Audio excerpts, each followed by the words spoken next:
Welcome to my channel. Beginners and youth కి financial plan tips. ఈ ఏడాది అంటే 2025లో కెరీర్ ప్రారంభిస్తున్న వాళ్లకు, ఇప్పటికే ప్రారంభించిన వాళ్లకు కూడా మొదట్లోనే ఫైనాన్షియల్ ప్లాన్ ఎలా రూపొందించుకోవాలో ఈ వీడియోలో వివరంగా చూద్దాం. ప్రజల జీవనశైలి పూర్తిగా మారిపోయింది. ఖర్చులకు పట్టపగ్గాలు ఉండడం లేదు. ఆదాయం కూడా ఆ స్థాయిలో పెరగడం లేదు. అయితే చదువు పూర్తయి ఉద్యోగంలోకి ఎంటర్ అవుతున్న యూత్ మొదట్లో బాధ్యతలు తెలియకపోవడంతో ఒక రకమైన లైఫ్ స్టైల్ కు అలవాటు పడుతున్నారు. పెళ్లికి ముందు కొనసాగించిన లైఫ్ స్టైల్ కారణంగా పెళ్లయి బాధ్యతలు పెరిగిన తర్వాత ముఖ్యంగా ఫైనాన్షియల్ మేనేజ్మెంట్ విషయంలో ఇబ్బందులు ఎదుర్కోవాల్సి వస్తోంది. ఎవరు అవునన్నా కాదన్నా ఇదే కఠోర వాస్తవం. ఎందుకంటే మనకు తెలియకుండానే మనల్ని ఒక అగాధంలోకి తీసుకెళ్లి కూర్చోబెడుతున్నాయి మన ఫైనాన్షియల్ హ్యాబిట్స్. పక్కా ప్లాన్ లేకపోవడం, ఫ్యూచర్ గురించిన ఆలోచన అస్సలే చేయకపోవడం కారణంగా అప్పుల ఊబిలో కూరుకుపోతున్నారు. క్రెడిట్ కార్డ్స్ కారణంగా అసలు వాటిని అప్పులుగా కూడా పరిగణించలేనంతగా పరిస్థితి ముదిరిపోతోంది. ఎందాక అంటే ఆర్థికంగా అగాధంలో పూర్తిగా పడ్డాక గానీ తెలియడం లేదు. ఆ ధ్యాస కూడా ఉండడం లేదు. అయితే ఇలాంటి పరిస్థితులకు చెక్ పెట్టడానికి, కెరీర్ ప్రారంభంలోనే స్పష్టమైన ఫైనాన్షియల్ గోల్స్ రూపొందించుకోవడానికి, అవసరమైన ఫైనాన్షియల్ మేనేజ్మెంట్ చేసుకోగల సామర్థ్యం పెంచుకోవడానికి ఈ వీడియో మీకు ఉపయోగపడుతుంది. మిమ్మల్ని మీరు ఒక బెస్ట్ ప్లానర్ గా, ముఖ్యంగా ఆర్థిక అంశాల్లో ఫైనాన్షియల్ ప్లానర్ గా నిలబెట్టడానికి ఖచ్చితంగా సహకరిస్తుంది. కాబట్టి ఈ వీడియో చివరి దాకా చూడండి. ఇప్పటిదాకా నా ఛానల్ సబ్స్క్రైబ్ చేసుకుని వాళ్ళు చేసుకోండి. ఈ వీడియో నచ్చితే లైక్ చేయండి. ఆర్థిక ప్రణాళిక అంటే ఫైనాన్షియల్ ప్లానింగ్ అనేది ఒక ముఖ్యమైన జీవన నైపుణ్యం, అంటే లైఫ్ స్కిల్. కానీ ఆ ప్లానింగ్ స్టార్ట్ చేసే సమయంలో చాలా మంది దీనిని చాలా సంక్లిష్టంగా భావిస్తున్నారు. ఈ వీడియోలో 2025లో మీ ఆర్థిక అంశాలను సమర్థవంతంగా నిర్వహించడానికి ఇప్పుడే కెరీర్ ప్రారంభిస్తున్న వాళ్లకు అనుకూలమైన చిట్కాలు ఉన్నాయి. తమ ఆర్థిక నిర్వహణను అంటే ఫైనాన్షియల్ మేనేజ్మెంట్ ను సమర్థవంతంగా నిర్వహించేందుకు రూపొందించబడిన ప్లాన్ ఇందులో నేర్చుకోవచ్చు. నిజ జీవిత ఉదాహరణలు అంటే రియల్ లైఫ్ ఎగ్జాంపుల్స్, అలాగే మనం ఆచరించగలిగే సలహాలు మీకు ఆర్థిక స్థిరత్వాన్ని అలాగే మనశ్శాంతిని సాధించడంలో సహాయపడతాయి. మీ ఆర్థిక పరిస్థితిని బేరీజు వేసుకోవడం. అధునాతన వ్యూహాల్లోకి ప్రవేశించే ముందు మీ ప్రస్తుత ఆర్థిక పరిస్థితిని అంటే ఫైనాన్షియల్ సిచ్యువేషన్ ను అంచనా వేయడానికి ఒక్క అడుగు వెనక్కి వేసి తొంగి చూడండి. ఇప్పటిదాకా మీ ఫైనాన్షియల్ ప్లానింగ్ ఎలా ఉందో నెమరు వేసుకోండి. నెంబర్ 1, మీ ఆదాయం మరియు ఖర్చులను విశ్లేషించుకోండి. మీ శాలరీతో పాటు ఫ్రీలాన్స్ వర్క్ తో వచ్చే ఆదాయం, అద్దెలతో వచ్చే ఆదాయం లేదా సైడ్ ఇన్కమ్ ఏదైనా ఉంటే అవన్నీ కూడా ఆ ఆదాయ వనరులను లిస్టు రాసుకోవడంతో మీ ఫైనాన్షియల్ ప్లాన్ స్టార్ట్ చేయండి. తర్వాత మీ నెలవారీ ఖర్చులను ట్రాక్ చేయండి. ఇందులో ఇంటి అద్దె, కూరగాయలు, కిరాణా సామాగ్రి, కరెంటు బిల్లులు, అలాగే యుటిలిటీ బిల్లులు, రెస్టారెంట్లలో తినడం, ఎంటర్టైన్మెంట్ ఖర్చులు లేదా షాపింగ్ వంటి విచక్షణతో కూడిన ఖర్చులన్నింటినీ కూడా ఈ ఖర్చుల లిస్టులో రాసుకోండి. ఉదాహరణకు బెంగుళూరులో సాఫ్ట్వేర్ ఇంజనీర్ అయిన నేహ తన ఆదాయంలో 30% ఫుడ్ డెలివరీ సేవలకే ఖర్చు చేస్తుందట. తన ఆదాయాన్ని, ఖర్చులను ట్రాక్ చేయడం వల్ల ఈ విషయాలు తెలుసుకుంది. వారానికి 2 సార్లు బయట తినడం తగ్గించడం ద్వారా ఆమె నెలకు 5,000 రూపాయలు ఆదా చేసుకుంటోంది. నెంబర్ 2, మన ఖర్చుల్లో వేటిని అదుపు చేయగలమో గుర్తించండి. మీరు మీ ఖర్చులను మ్యాప్ చేసిన తర్వాత వాటిని తగ్గించుకోవడానికి అవకాశం ఉన్న వాటిని గుర్తించండి. మీరు తక్కువ రేటు గల ఇంటర్నెట్ ప్లాన్ కు మారిపోవచ్చు లేదా సబ్స్క్రిప్షన్ సర్వీసులను తగ్గించుకోవచ్చు. ఉదాహరణకు ఢిల్లీలోని ఒక కాలేజీ ప్రొఫెసర్ రమేష్ రోజు జిమ్ కు వెళ్తాడు. అది ప్రీమియం జిమ్ మెంబర్షిప్ తీసుకున్నాడు. అయితే ఇప్పుడు స్థానిక అవుట్డోర్ వర్కౌట్లకు మారిపోయాడు. దీనివల్ల ఆయన నెలకు 2,500 రూపాయలు సేవ్ చేసుకోగలుగుతున్నాడు. నెంబర్ 3, వాస్తవిక ఆర్థిక లక్ష్యాలు అంటే రియలిస్టిక్ ఫైనాన్షియల్ గోల్స్ సెట్ చేసుకోండి. మీ ఆర్థిక లక్ష్యాలను 3 రకాలుగా విభజించుకోండి. ఒకటి తక్కువ కాలం అంటే 3 నుంచి 6 నెలల వరకు ఉండే ఫైనాన్షియల్ ప్లాన్. రెండోది మధ్యకాలికం అంటే సంవత్సరం నుంచి 3 సంవత్సరాల వరకు ఉండే ఫైనాన్షియల్ ప్లాన్. మూడోది దీర్ఘకాలికమైన ఫైనాన్షియల్ ప్లాన్ అంటే 5 సంవత్సరాల కంటే ఎక్కువగా ఉన్న ఫైనాన్షియల్ ప్లాన్ గా విభజించుకోండి.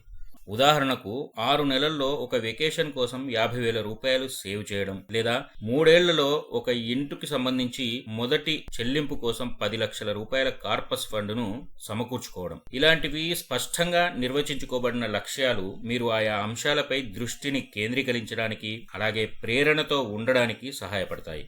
బడ్జెట్ను రూపొందించడం అలాగే ఖర్చులను ట్రాక్ చేయడం. ఆర్థిక ప్రణాళికకు అంటే ఫైనాన్షియల్ ప్లానింగ్ కి బడ్జెట్ అనేది మూల స్తంభం. మీకు ఉపయోగపడే బడ్జెట్ ఎలా తయారు చేయాలో జాగ్రత్తగా తెలుసుకోండి.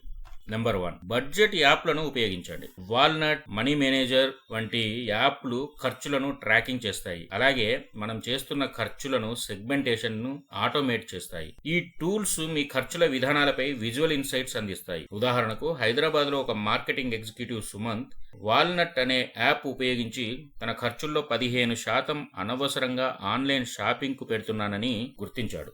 నెంబర్ 2, మీ ఖర్చు అలవాట్లను శ్రద్ధగా ట్రాక్ చేయండి. మీ రోజువారీ అలాగే వారాంతపు ఖర్చులను సమీక్షించడం ఒక అలవాటుగా మార్చుకోండి. రెగ్యులర్ గా మానిటరింగ్ చేయడం ద్వారా మీరు ట్రాక్ లో ఉంటారు. అవసరమైతే వాటిని సర్దుబాటు చేసుకునే అవకాశం కూడా ఉంటుంది. నెంబర్ 3, ఖర్చులను వర్గీకరించండి. మీ ఖర్చులను అవసరాలు, కోరికలు మరియు పొదుపులుగా విభజించండి. అంటే దీనికోసము 50:30:20 ఫార్ములాను ఫాలో కండి. ఇది ఒక అద్భుతమైన మార్గదర్శకంగా చెప్పొచ్చు. ఎలా అంటే మీ ఆదాయంలో 50% అవసరాలకు ఖర్చు చేసుకోండి, 30% విచక్షణతో కూడిన అవసరాలకు ఖర్చులకు వినియోగించుకోండి. అలాగే 20% ఖచ్చితంగా పొదుపు మరియు పెట్టుబడులకు కేటాయించండి. భవిష్యత్తు కోసం పెట్టుబడి, సంపద సృష్టికి అలాగే ఆర్థిక లక్ష్యాలను సాధించడానికి పెట్టుబడి కీలకం. చిన్న మొత్తంలో ప్రారంభించండి, కానీ ముందుగానే ప్రారంభించుకోండి. నెంబర్ 1, డైవర్సిఫైడ్ ఇన్వెస్ట్మెంట్ పోర్ట్ఫోలియో అంటే విభిన్న పెట్టుబడుల పోర్ట్ఫోలియోను ఫాలో కండి. మీ ఇన్వెస్ట్మెంట్లను అసెట్ క్లాసులలో అంటే equities, fixed deposits, mutual funds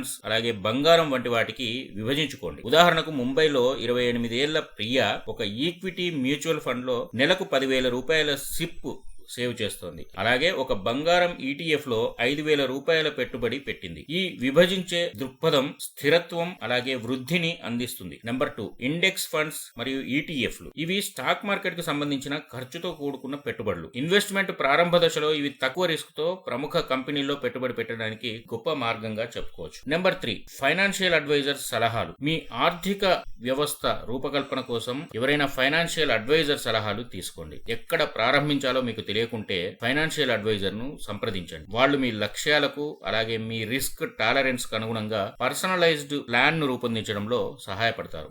అప్పులను సమర్థవంతంగా నిర్వహించడం. ఆర్థిక స్వేచ్ఛకు అప్పులు ప్రధాన అడ్డంకిగా మారతాయి. వీటిని తెలివిగా ఎలా మేనేజ్ చేయాలో నేర్చుకోండి. నెంబర్ 1, రుణ చెల్లింపు ప్లాన్ ను రూపొందించుకోండి. మీ అన్ని అప్పులు, వాటి వడ్డీ రేట్లను మరియు కనీస చెల్లింపులను అంటే మినిమం పేమెంట్స్ ను లిస్టు రాసుకోండి. అధిక వడ్డీ రేటు ఉన్న అప్పులు ముందుగా చెల్లించడానికి ఎక్కువ నిధులు కేటాయించండి. దీనిని అవలాంచ్ విధానం అంటే ఆకస్మిక పద్ధతి అని అంటారు. దీనికి ప్రత్యామ్నాయంగా చిన్న అప్పులను ముందుగా చెల్లించుకోవచ్చు కూడా. దీన్ని స్నోబాల్ విధానం అని అంటారు. ఇది మానసిక విజయాన్ని అందిస్తుంది. ఎలా అంటే అప్పుల సంఖ్య తగ్గిందన్న మానసిక ఊరటను కలిగిస్తుంది.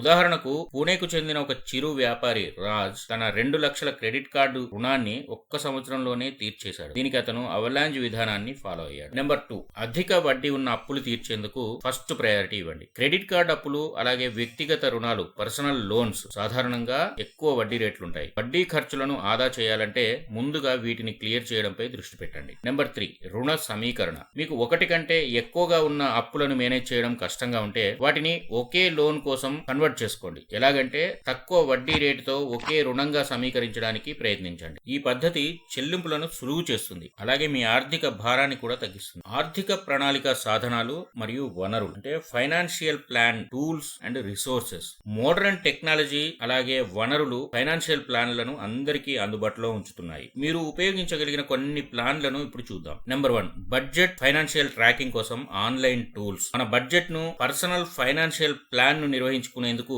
కొన్ని ప్లాన్స్ ఆన్లైన్ లో అందుబాటులో ఉన్నాయి. వాటిలో mint, you need a budget వంటి ప్లాట్ఫామ్లు. ఈ టూల్స్ ఖర్చులను జాగ్రత్తగా మేనేజ్ చేస్తాయి. మీ డబ్బులను చక్కగా మేనేజ్ చేయడానికి, సమర్థవంతంగా నిర్వహించడానికి సమగ్ర పరిష్కారాలను కూడా అందిస్తాయి. Number 2, free financial literacy resources అంటే ఫ్రీగా వచ్చే ఆర్థిక అక్షరాస్యతను అందించే వనరులు. అనేక సంస్థలు అలాగే బ్యాంకులు, ప్రభుత్వ రంగ సంస్థలు ఉచిత వర్క్షాప్లు, వెబినార్లు, ఆన్లైన్ కోర్సులు అందిస్తాయి. ఉదాహరణకు reserve bank of India money wise అనే ఒక ప్రోగ్రాం అందిస్తుంది. ఇది ఫ్రీ. ఇది పర్సనల్ ఫైనాన్స్ పై ప్రజలకు అవగాహన కలిగిస్తుంది. నెంబర్ 3, ఫైనాన్షియల్ అడ్వైజర్ ను సంప్రదించండి. ముఖ్యంగా దీర్ఘకాలిక ప్రణాళిక కోసం వ్యక్తిగత ఆర్థిక సలహా అమూల్యమైనదని భావించండి. ఖర్చులు ఉంటాయి, కానీ ఆర్థిక స్పష్టత మరియు వృద్ధిపరంగా ఫలితాలు ఖర్చును మించి ఉంటాయి. ఆర్థిక ప్రణాళిక యొక్క నిజ జీవిత ఉదాహరణ అంటే ఫైనాన్షియల్ ప్లానింగ్ లో రియల్ లైఫ్ ఎగ్జాంపుల్ ఒకటి చూద్దాం. చెన్నైకి చెందిన 30 ఏళ్ల హెచ్ఆర్ ప్రొఫెషనల్ అనిత తన ఫైనాన్షియల్ ప్లాన్ మేనేజ్మెంట్ లో చాలా ఇబ్బంది పడింది. ఆమె జీతం నెలకు ₹1,00,000, సంపాదించేది ₹1,00,000 10% కన్నా తక్కువనే సేవ్ చేసేది. అయితే ఆ తర్వాత రియలైజ్ అయిన అనిత ఈ సవాల్ను ఎలా ఎదుర్కొన్నదో రియల్ లైఫ్ ఎగ్జాంపుల్ లో చూద్దాం. స్టెప్ 1, అనిత ఒక బడ్జెట్ యాప్ ను ఉపయోగించి తన ఖర్చులన్నింటినీ ట్రాక్ చేసింది. దానివల్ల ఏం తెలుసుకుందంటే ఆమె రెస్టారెంట్లలో తినడానికి అలాగే షాపింగ్ చేయడానికి ఎక్కువగా ఖర్చు చేస్తుందని గ్రహించింది. స్టెప్ 2, ఇలా తాను గుర్తించిన ఖర్చులను మేనేజ్ చేయడానికి ఇంట్లోనే వంట చేయడం మొదలుపెట్టింది. అలాగే మినిమలిస్ట్ షాపింగ్ సిస్టమ్ ఫాలో అయింది. అంటే షాపింగ్ కు చేసే ఖర్చును చాలా వరకు తగ్గించింది. ఫలితంగా నెలకు ₹20,000 దాకా సేవ్ చేసింది. స్టెప్ 3, తను ఖర్చులను ట్రాక్ చేయడం వల్ల మిగుల్చుకున్న ఆదాయాన్ని అనిత ఒక మ్యూచువల్ ఫండ్ లో సిప్ రూపంలో ₹10,000 ప్రారంభించింది. అలాగే పబ్లిక్ ప్రావిడెంట్ ఫండ్ లో మిగతా పెట్టుబడి పెట్టింది. స్టెప్ 4, అవలాంజ్ విధానాన్ని ఫాలో అయిన అనిత 6 నెలల్లోనే తన క్రెడిట్ కార్డ్ అప్పులు మొత్తం క్లియర్ చేసుకుంది. ఇప్పటిదాకా చెప్పుకున్న ఈ ఫైనాన్షియల్ మేనేజ్మెంట్ ఫాలో అవడం ద్వారా అనిత సంవత్సరం చివరి నాటికి ₹3,00,000 ఎమర్జెన్సీ ఫండ్ ను సమకూర్చుకుంది. మరోవైపు పెట్టుబడి పోర్ట్ఫోలియో పెరిగిపోతుండడానికి కూడా స్పష్టంగా ఆమెకు తెలుస్తోంది. అలాగే తన దీర్ఘకాలిక ఆర్థిక లక్ష్యాలను అంటే లాంగ్ టైమ్ ఫైనాన్షియల్ గోల్స్ ను సాధించడానికి ఒక స్పష్టమైన రోడ్ మ్యాప్ కూడా తయారు చేస్తుంది. ఆర్థిక ప్రణాళిక అంటే మీ ఫైనాన్షియల్ ప్లాన్ సంక్లిష్టంగా ఉండాల్సిన అవసరం లేదు. సరైన దృక్పథము అలాగే టూల్స్ తో ఎవరైనా తమ ఆర్థిక స్థితిని అంటే ఫైనాన్షియల్ సిచ్యువేషన్ ను నియంత్రణలో ఉంచుకోవచ్చు.